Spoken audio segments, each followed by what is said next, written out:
খুব ঘরোয়া পদ্ধতিতে আমরা কিন্তু নিজেরাই ঘরের মধ্যে ছোট ছোট চারা গাছ তৈরি করতে পারি। আমরা যে রেগুলার চা পাতিগুলো খাচ্ছি, চাগুলো খাচ্ছি, তার যে চা পাতিগুলো সেগুলো ফেলে না দিয়ে যদি আমরা জমিয়ে রাখি, যেমন ধরুন না, এটা সম্পূর্ণটাই মাটি ছাড়া চা পাতি। এই চা পাতি গাছের উপরে এটা আমার তরমুজের বীজটা ফেলা হয়েছে, টমেটো চারা হয়ে গেছে, ক্যাপসিকামের চারা হয়ে গেছে।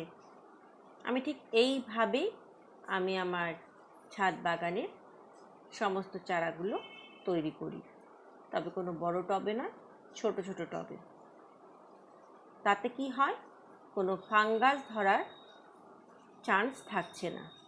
এখানে কোনো মাটি নেই, শুধু আছে চা পাতা। আপনারাও একবার ট্রাই করে দেখবেন যে এতটা সহজভাবে